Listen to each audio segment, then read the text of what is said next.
پتہ نہیں کیوں اس مجرمہ کے لیے میرے دل میں ذرا برابر بھی ہمدردی نہیں تھی، اور اس کے آخری وقت میں بھی میں اس کے ساتھ تلخی سے ہی پیش آ رہی تھی۔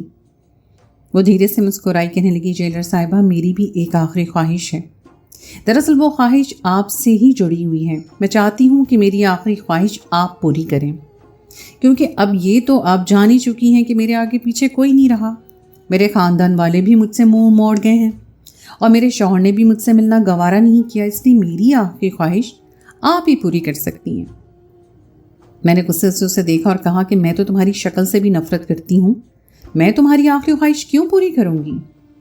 میری بات پر اس کی آنکھیں آنسوں سے چمک اٹھی اور وہ کہنے لگی، میں زور زبردستی تو نہیں کر سکتی، البتہ اپنی خواہش ضرور بیان کر سکتی ہوں۔ اگر آپ کا دل چاہے تو میری خواہش پوری کر دیجیے گا۔ میں خاموش رہی تو اس نے خود ہی اپنی آخری خواہش مجھے بتا دی، جسے سن کر میں واقعی بہت حیران ہوئی۔ میں نے عجیب نظروں سے اسے دیکھا، مجھے تو یہ لڑکی کوئی ذہنی مریضہ معلوم ہونے لگی تھی، ورنہ کوئی بھی ایسی لڑکی جو نارمل ہو ایسی حالت میں ایسی فضول خواہش کیوں بیان کرے گی، جس کا نہ کوئی سر ہو نہ پاؤں ہو۔ اپنی بات مکمل کر کے وہ مجھ سے پوچھنے لگی کہ آپ میری آخری خواہش پوری کر دیں گی؟ میں نے اس کی بات کا کوئی خاطر خواہ جواب نہ دیا اور اسے تختہ دار پر چڑھا دیا گیا۔ کافی دیر تک اس کا وجود رسی سے ہوا میں جھولتا رہا اور ہم اس کی جان نکلنے کا انتظار کرتے رہے۔ ہوا میں معلق اس کا جسم پھڑ پھڑا رہا تھا۔ اس وقت اکثر میرا دل نرم پڑ جاتا تھا، لیکن اسے اس طرح لٹکتا ہوا دیکھ کر بھی مجھے کوئی دکھ محسوس نہیں ہوا تھا۔ جو اس نے کیا تھا اس کا انجام اسے بھگتنا ہی تھا، اور یہ انجام تو میرے نزدیک بہت معمولی تھا۔ اصل سزا تو اسے مرنے کے بعد ملنے والی تھی۔ مجھے یقین تھا کہ اس کی قبر میں کیڑے پڑیں گے، لیکن پھر میرے ذہن میں اس کی آخری خواہش آئی تو میں کچھ پریشان سی ہو گئی۔ سمجھ نہیں آیا کہ اس کی آخری خواہش پوری کرنی چاہیے یا نہیں۔ اس نے یہ عجیب و غریب خواہش کیوں کی تھی؟ وہ چاہتی تھی کہ اس کے مرنے کے پورے 9 مہینے کے بعد میں اس کی قبر کھول کر دیکھوں۔ اس وقت تو میں غصے میں خاموش رہی تھی، لیکن اب جب وہ اس دنیا سے چلی گئی تھی اور اس کی میت اس کے گھر بھجوا دی گئی تھی، میں سوچ میں پڑ گئی تھی کہ مجھے اس کی یہ خواہش پوری کرنی چاہیے یا نہیں۔ خیر، یہ تو 9 مہینے بعد کی بات تھی، اس لیے میں نے فی الحال اس بات کو اپنے ذہن سے نکال دیا اور اپنی زندگی میں مصروف ہو گئی۔ ایک جیلر ہونے کے ناطے میری بہت زیادہ مصروفیات تھیں۔ اپنے گھر اور بچوں کے ساتھ میں اپنی نوکری کو بھی بخوبی نبھا رہی تھی، اور پھر ایسے ہی وقت گزرتا چلا گیا۔ اس واقعے کو 9 مہینے ہو گئے، اور 9 مہینوں میں وہ لڑکی اور اس کی آخری خواہش بھی میرے ذہن سے نکل گئی تھی۔ لیکن قدرت کا کرنا کچھ ایسا ہوا کہ اچانک ہی مجھے کچھ پرانی فائلوں کی جانچ پڑتال کرنی پڑی، اور ایسے میں اس مجرمہ کی فائل بھی کھل کر میرے سامنے آ گئی، اور یہ دیکھ کر میں حیران رہ گئی کہ اس کی پھانسی کو پورے 9 مہینے گزر چکے تھے۔ فوراً ہی مجھے اس کی آخری خواہش یاد آ گئی۔ یہ میرے اوپر تھا کہ میں اس کی آخری خواہش پوری کرتی یا پھر بھلا دیتی، لیکن میرے دل میں یہ بات آئی، میں اس کی قبر کھول کر تو دیکھوں کہ کیا معاملہ ہے، اس نے یہ خواہش کیوں کی؟ کوئی بھی مرنے سے پہلے بلا وجہ تو ایسی خواہش نہیں کر سکتا۔ کچھ سوچ بچار کرنے کے بعد میں اس کی قبر کا پتہ کر کے پولیس والوں کے ساتھ قبرستان پہنچ گئی۔ میں نے گورکن کو بلایا اور اسے حکم دیا کہ وہ قبر کی کھدائی شروع کرے۔ میں پولیس والی تھی، اس لیے میری بات پر وہ انکار نہیں کر سکا۔ اس نے قبر کی کھدائی شروع کر دی اور میں نے جلدی سے اپنے منہ پر ماسک چڑھا لیا۔ اتنے مہینوں بعد کسی قبر کے کھلوانے پر یقیناً بدبو کے جھونکے ہی آنے تھے، اور پھر اس لڑکی کا جو گناہ تھا اس کے بعد تو نہ جانے اندر کیا معاملہ نکلتا۔ اس لڑکی نے ایک بہت بڑا گناہ کیا تھا جس کی تلافی ممکن ہی نہیں تھی۔ وہ ایک نوبیاختہ دلہن تھی جس نے شادی کے اگلے ہی دن ایسی حرکت کی تھی جس کے بعد اس کے شوہر نے خود اسے پکڑ کر پولیس کے حوالے کر دیا تھا۔ اس کا نام لائبہ تھا اور وہ گاؤں کی ایک پڑھی لکھی لڑکی تھی، کچھ آزاد خیال اور روشن مزاج بھی تھی۔ اس کی گاؤں میں کسی سے کم ہی بنتی تھی کیونکہ وہ سب سے الگ تھی۔ تعلیم بھی اس نے شہر جا کر حاصل کی تھی، اور پھر اس نے اپنی پسند سے ہی شادی کی تھی۔ وہ لڑکا جس سے اس کی شادی ہوئی تھی گاؤں کا ہی تھا، اور پھر ان دونوں کی شادی ہو گئی۔ دونوں ہی خاندان اس شادی پہ خوش تھے، لیکن کوئی نہیں جانتا تھا کہ آگے کیا ہونے والا ہے۔ وہ رخصت ہو کر سسرال پہنچی تو سارا ہی سسرال بہت خوش تھا۔ سب نے اچھی طرح اس کا ویلکم کیا تھا، اور پھر لائبہ کو اس کے کمرے میں پہنچا دیا گیا۔ شادی کی رات بھی اپنے شوہر کے ساتھ لائبہ نے بہت اچھی طرح ہی گزاری تھی۔ اس کا شوہر منہاج بھی اس رشتے سے پوری طرح خوش اور مطمئن تھا۔ دونوں ازدواجی تعلق میں بن گئے تھے، لیکن آدھی رات گزرنے کے بعد منہاج تھک ہار کر گہری نیند سو گیا، اور پھر اس کی آنکھ جب کھلی تو گھر میں چیخو پکار مچی ہوئی تھی۔ منہاج نے اٹھ کر دیکھا تو لائبہ کمرے میں نہیں تھی، اور جب وہ کمرے سے نکل کر باہر گیا تو لائبہ کو اس کے دیور نے سختی سے پکڑا ہوا تھا اور وہی چیخو پکار کر رہا تھا۔ گھر کے باقی لوگ بھی جمع ہو گئے تھے، سب جاننا چاہتے تھے کہ کیا معاملہ ہے۔ اور پھر منہاج کے بھائی نے سب کو ایک ایسی چیز دکھائی جسے دیکھ کر سب کے رونگٹے کھڑے ہو گئے۔ یہ گھر کا لاؤنج تھا جہاں سب لوگ موجود تھے، اور یہیں ایک کونے میں ایک سٹینڈ بنا ہوا تھا جہاں ساری دینی کتب اور قرآن پاک رکھی ہوئی تھی، اور ان میں سے ایک قرآن پاک کو نعوذ باللہ جلا دیا گیا تھا۔ منہاج کے بھائی کا کہنا تھا کہ وہ پانی پینے کے لیے کمرے سے باہر نکلا تو اس نے لائبہ کو یہ حرکت کرتے ہوئے دیکھا، اسی لیے وہ شور مچانا شروع ہو گیا۔ ہر کوئی یہ بات سن کے دنگ رہ گیا تھا کہ لائبہ ایسے کیسے کر سکتی ہے، لیکن یہ معاملہ اتنا حساس تھا کہ کسی نے بھی لائبہ کی بات سنے بغیر ہی اسے مارنا پیٹنا شروع کر دیا۔ گاؤں کے لوگ تو ایسے ہی اس کو باغی سمجھتے تھے، اس لیے اس کے سسرال والے بھی اس معاملے میں فوراً اس کے خلاف ہو گئے۔ منہاج کچھ دیر تک تو اسے بچانے کی کوشش کرتا رہا، لیکن وہ خود بھی اس بات پر بہت زیادہ شاک تھا۔ منہاج بار بار لائبہ سے پوچھنے لگا کہ یہ کیا معاملہ ہے، وہ رات کے اس وقت یہاں کیا کر رہی ہے، اور یہ سب کچھ کیسے ہوا ہے، لیکن لائبہ بالکل خاموش تھی۔ اس نے کوئی جواب نہ دیا، اور منہاج کے گھر والوں نے دباؤ ڈالا کہ لائبہ کو اس بات کی سزا دی جائے۔ وہ لوگ تو لائبہ کو خود اپنے ہاتھوں سے جان سے مار دینا چاہتے تھے، اس لیے لائبہ کی جان بچانے کے لیے منہاج نے اسے پولیس کے حوالے کر دیا۔ اس یقین تھا کہ ایسے حالات میں پولیس ہی لائبہ کی حفاظت کر پائے گی، لیکن افسوس اسے بات کا تھا کہ لائبہ نے اپنے حق میں ایک لفظ نہیں کہا تھا، اور پھر وہ جلی ہوئی قرآن شریف لائبہ کے گناہ کا منہ بولتا ثبوت تھا۔ یہ معاملہ ایسا تھا کہ بہت جلد سارے گاؤں میں یہ بات پھیل گئی تھی، ہر کوئی لائبہ کے خلاف ہو چکا تھا۔ لائبہ کے دیور نے خود اس کے خلاف گواہی دی تھی، اور منہاج چاہ کر بھی کچھ نہیں کر سکا تھا، کیونکہ لائبہ نے اپنے حق میں ایک لفظ بھی نہیں کہا تھا۔ اس کے گھر والوں نے بھی اس کی حمایت نہیں کی تھی۔ سب کا یہی سوچنا تھا کہ وہ شہری ہوا کھا کر باغی ہو چکی ہے، اور اسے اپنے مذہب کا بھی لحاظ نہیں رہا۔ پھر عدالت نے مجبوراً اسے موت کی سزا سنائی، کیونکہ اس کے خلاف گواہی بھی تھی اور ثبوت بھی۔ سب سے بڑھ کر گاؤں کے لوگ اس معاملے میں کافی ہنگامہ کر رہے تھے۔ وہ تو لائبہ کو خود اپنے ہاتھوں سے مارنا چاہتے تھے، اور جب لائبہ کو سزا سنائی گئی تو پھر اس کے بعد منہاج بھی اس سے ملنے کے لیے نہیں آیا۔ اس نے بھی یہ بات مان لی کہ یہ حرکت لائبہ کی ہی ہے۔ لائبہ کی پھانسی کو سزا دے دی گئی، البتہ جاتے جاتے وہ مجھ سے آخری خواہش کر کے گئی، اور آج اس آخری خواہش کی وجہ سے ہی اس کی قبر کے پاس میں کھڑی تھی۔ کچھ ہی دیر میں قبر کی کھدائی مکمل ہوئی، اور اندر کا منظر دیکھ کے میرے رونگٹے کھڑے ہو گئے۔ مجھے اپنی آنکھوں پر یقین ہی نہیں آیا کہ کچھ ایسا ہی حال وہاں موجود سب لوگوں کا تھا۔ 9 ماہ گزرنے کے بعد یہ سب کس طرح ممکن تھا، وہ بھی لائبہ جیسی لڑکی کے ساتھ جو صرف ایک رات کی دلہن تھی۔ میں ہزاروں سوال دل میں لیے اپنی ڈیوٹی کے لیے جیل چلی آئی۔ سمجھ ہی نہیں آ رہا تھا اس معاملے میں کس سے بات کروں، کسے بتاؤں کہ میں نے قبر میں کیا دیکھا ہے، اور یہ کیسے ممکن ہوا۔ میرے حساب سے تو قبر میں کیڑے پڑنے چاہیے تھے، لیکن قبر کے اندر تو… میں اپنی ہی سوچوں میں گم تھی کہ وہ اہلکار میرے پاس کسی کام سے آئی جو لائبہ کے ساتھ ساتھ رہتی تھی۔ میں نے ایک نظر اس پر ڈالی اور پھر اسے اپنے پاس بٹھا لیا۔ پھر اسے پوچھا کہ بتاؤ، اس مجرمہ نے تمہیں کبھی کچھ بتایا تھا؟ وہ میرا چہرہ دیکھ کے حیران رہ گئی، کہنے لگی آج اتنے مہینوں کے بعد آپ کو لائبہ کا خیال کیوں آیا؟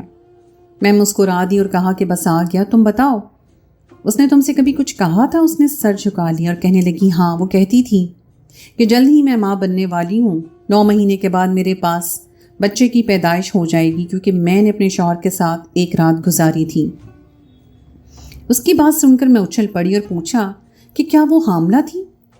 اس اہلکار نے انکار میں سر ہلایا اور کہنے لگی مجھے نہیں معلوم، یہ بات تو شاید اسے بھی معلوم تھی، بس وہ کہتی تھی کہ میں خواب دیکھتی ہوں میرے پاس بیٹی کی پیدائش ہوئی ہے، اور مجھے یہ لگتا ہے کہ یہ منہاج اور میری بیٹی ہے۔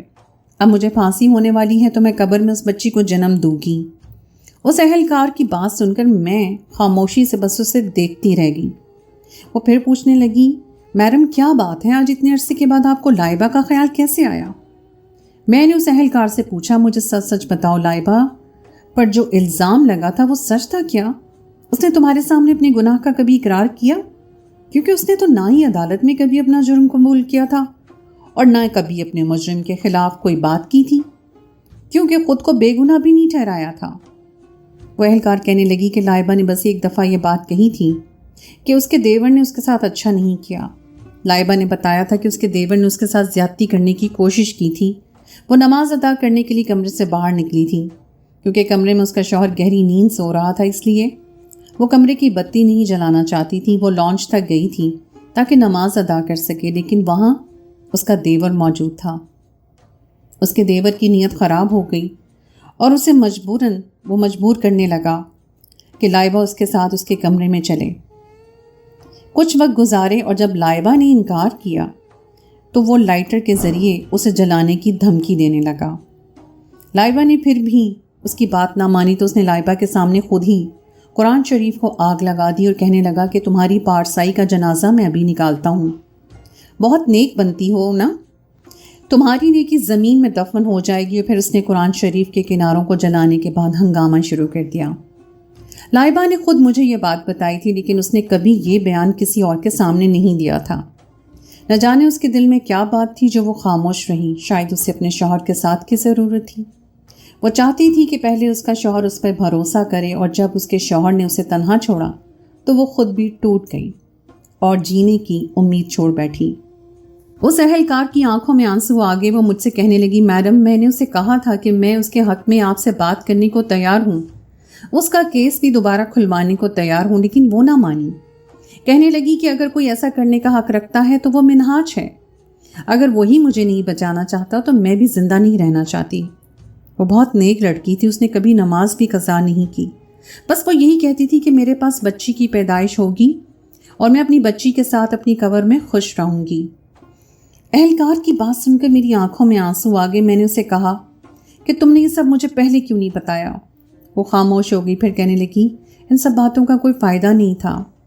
اسے سزائے موت ہو چکی تھی، اور وہ بھی اس جرم میں جس کی کوئی معافی نہیں ہے۔ ہمارے لوگ تو اس معاملے میں اس قدر جذباتی ہیں کہ اگر کسی کا گناہ نہ بھی ہو اور اس پر ایسے الزام لگا دیا جائے تو اسے اپنے ہاتھوں سے جلا دیتے ہیں۔ اگر ہم لائبہ کو یہاں سے باہر نکال بھی دیتے تو بھی دنیا کو اس کے ساتھ یہی سلوک کرنا تھا۔ ایسے کتنے ہی کیسز ہیں جہاں مجرم کے گناہ کا پتہ بھی نہیں ہوتا، لیکن اسے یہ کہہ کے مار دیا جاتا ہے کہ وہ گستاخ رسول ہے۔ اسی لیے میں بھی اس کے حق میں کچھ نہیں کہہ سکی کہ کہیں لوگ مجھے بھی گستاخ نہ سمجھ بیٹھیں۔ میں بھی خوف زدہ ہو گئی تھی۔ پھر وہ اہلکار مجھ سے پوچھنے لگی کہ آخر آج آپ نے اس معاملے میں بات کیوں کی ہے؟ آپ کو تو اس لڑکی سے شدید نفرت تھی۔ پھر میں نے اس اہلکار کو بتایا کہ میں اس کی قبر کشائی کروا کر آ رہی ہوں، کیونکہ یہی اس کی آخری خواہش تھی۔ شاید وہ چاہتی تھی کہ اس کی جو بیٹی پیدا ہو اسے میں قبر سے نکال لوں، لیکن پتہ ہے جب اس کی قبر کھلی تو میں حیران رہ گئی۔ اس کی قبر پھولوں سے بھری ہوئی تھی، خوشبو کے جھونکے آ رہے تھے اور وہ دلہن کی طرح تر و تازہ تھی۔ ایسا لگ رہا تھا جیسے نئی دلہن ہو۔ قبر میں کوئی بچہ تو نہیں تھا، البتہ لائبہ کا اپنا چہرہ بچوں جیسا معصوم لگ رہا تھا۔ میری بات سن کر وہ اہلکار بھی دنگ رہ گئی۔ کہنے لگی، وہ بار بار یہی خواب دیکھتی تھی کہ اس نے ایک بیٹی کو جنم دیا ہے، نہ جانے اس خواب کے پیچھے کی کیا وجہ تھی۔ اس کی بات سن کر مجھے خیال آیا کہ میری ایک دوست خوابوں کی تعبیر بتاتی ہے، کیوں نہ میں اس سے پتہ کروں کہ لائبہ کس خواب کے پیچھے کیا حقیقت تھی۔ اور پھر جب میں نے اسی وقت اپنی دوست کو فون کیا اور اسے سارا ماجرا بتایا تو میری دوست نے ایک ایسی بات بتائی جسے سن کے میں دنگ رہ گئی۔ کہنے لگی، اگر مرنے والا یہ خواب دیکھے کہ مرنے کے بعد اس نے بیٹی کو جنم دیا ہے تو اس کا آخرت کا معاملہ بہت اچھا ہوتا ہے، اور اگر دیکھے کہ اس نے بیٹے کو جنم دیا ہے تو اس کا معاملہ خراب ہوتا ہے۔ شاید لائبہ کو یہی خواب اس لیے بار بار آتا تھا کیونکہ اس کا معاملہ اچھا ہونے والا تھا۔ اس نے وہ گناہ کیا ہی نہیں تھا جس کا الزام اس پر لگا تھا، اور میں بنا سچ جانے اسے برا کہتی تھی، اسے گالیاں دیتی تھی، اسے حقارت کی نگاہوں سے دیکھتی تھی۔ مجھے یہی لگا تھا کہ اس پر جو الزام لگا ہے وہ سچا ہے، لیکن خدا نے میری آنکھیں کھول دی تھیں اور مجھے سمجھ آ گیا تھا کہ کبھی بھی آنکھیں بند کر کے اس طرح کسی پر الزام نہیں لگانا چاہیے۔ میں نے خود اپنی آنکھوں سے کچھ بھی نہیں دیکھا تھا اور جس نے لائبہ پر الزام ڈالا تھا وہ خود جھوٹا تھا۔ اگلے دن میں نے لائبہ کے دیور یعنی منہاج کے بھائی کا پتہ لگوایا تاکہ اس سے بھی تفتیش کروں اور پوچھوں کہ اس نے یہ گناہ کیوں کیا، کیا جو اہلکار نے بتایا وہ سچ ہے۔ لیکن یہ جان کر میرے رونگٹے کھڑے ہو گئے کہ لائبہ کی پھانسی سے پہلے ہی اس کا دیور شہر جانے والے راستے پہ بڑے ٹرک سے حادثے کا شکار ہو گیا تھا۔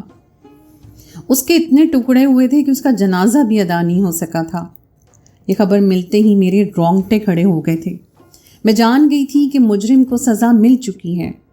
البتہ مجھے اس بات کا آج بھی افسوس ہے کہ لائبہ جیسی بے گناہ لڑکی کو پھانسی کی سزا ہو گئی۔ کاش کہ مجھے پہلے پتہ چلتا کہ وہ بے گناہ ہے تو میں اس کے حق میں کچھ کر پاتی۔ آج کے دور میں کسی کو بھی قتل کرنے کے لیے اس پر تہمت کا داغ لگانا اس قدر آسان ہے کہ اگر آپ بھرے مجمع میں کسی کو بھی یہ کہہ دیں کہ فلاں توہین رسالت کا ارتکاب کر بیٹھا ہے تو باقی لوگ اسے خود ہی مارنا شروع کر دیتے ہیں۔ کسی میں اتنا صبر بھی نہیں کہ وہ سچائی جان سکے، اور اب یہ معاملہ بہت زیادہ بڑھتا ہی چلا جا رہا ہے۔ ایسے بہت سے کیسز سامنے آ رہے ہیں جس میں بے گناہ لوگوں کی توہین رسالت کے الزام میں انہیں مار دیا جاتا ہے یا جلا دیا جاتا ہے۔ بحیثیت قوم اور بحیثیت امت مسلمہ ہمیں اپنے اندر اتنا صبر اور شعور پیدا کرنا چاہیے کہ ہم پہلے معاملے کی تحقیق کریں اور پھر مجرم کو سزا دیں۔ اگر سچ میں کوئی توہین رسالت کا ارتکاب کر بیٹھتا ہے تو اسے جلانے کے بجائے پولیس کے حوالے کیا جائے۔ کیا آپ لوگ میری بات سے اتفاق رکھتے ہیں؟ کیا آپ بھی اس بات کا افسوس اپنے دل میں محسوس کرتے ہیں کہ لائبہ کو غلط سزا دی گئی؟ اس کے دیور نے بہت چالاکی سے اسے اپنے جال میں پھنسایا کہ وہ خود کو بچا بھی نہ سکی۔ کیا جو کچھ آج کے دور میں ہو رہا ہے وہ ٹھیک ہے؟ کیا مذہب کے نام پر اتنی شدت پسندی جائز ہے؟